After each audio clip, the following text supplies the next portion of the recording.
बिस्मिल्लाहिर्रहमानिर्रहीम जी। अज असी बना रहे हैं अदरक ते गुड़ की चाय। अदरक ते गुड़ की चाय सर्दियों बहुत अच्छी होंदी है।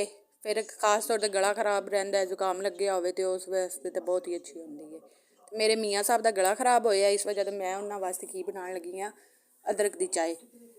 अदरक की चाय में यह है कि मैं तकरीबन अद्धा कप पानी लिया, उस मैं 1 इंच का जो टुकड़ा है ना अदरक का वो भी सुट दिता है चोप करके, सही है बरीक बरीक सही करके ना वो इस पा लेने तो बाद फिर इस मैं की पावांदी वो कित्थे कित्थे गई सब्ज़ इलाची, ए आ गई सब्ज़ इलाची, ए 2 सब्ज़ इलाचियों मैं दाने शाने कढ़ लै चंगी तरह, ए पा दी ने। ए दालचीनी, गरम मसाले के अंदर ये दालचीनी होती है उसका उसका मैं पाउडर पाया, ठीक हो गया। इन्हें चंगी तरह काढ़ लो, ठीक है।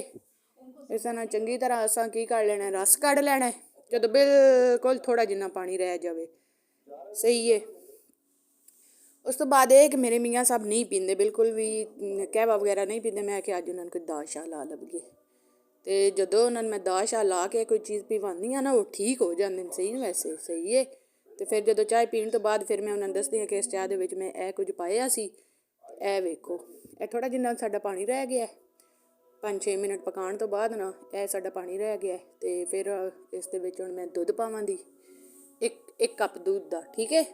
ए मैं दूध पा लिया, तो दूध पाने दे नाल ही फिर मैं इस चाय की पत्ती पा लाँगी, ठीक है। एक चम्मच चाय की मैं पत्ती पाई है, ए वेखो मैं ना चाय की पत्ती पान लगी जे, से ए लो ए चाय की पत्ती जे ए मैं पाई है। तो हुण ना मैं इसनों फिर जो इन चंगा बाला आ जाएगा ना हुण फिर 3 तो 4 मिनट मैं चंगी तरह पका लाँगी चाय नूं। वेखो सही तरह चंगी तरह ये पत्ती का रंग शंग निकल भी बालिश बाले आ जाए, कच्ची नहीं ला देनी फिर थल्ले, ठीक है। चंगी तरह पका लैनी है।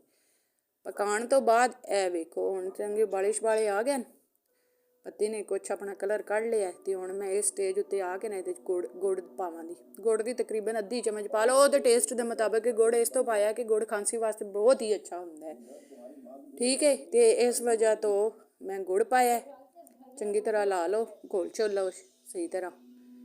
तो मैं घोल छोल ली है चाय, चंगी तरह बालिश वाले आ गए। पत्ती मैं असल च घट ही पाई है क्योंकि ज़्यादा तेज़ पत्ती ना नहीं सही लगती, तो नाले फिर भी आहिस्ता आहिस्ता इदा रख जे उबाले आ रहे हैं चंगी तरह आ लैन, मैं कि सही तरह पक ले। पकन तो बाद वेखो जी मैं कप च पान लगी हाँ, तो मेरा चैनल सब्सक्राइब करो, ठीक है।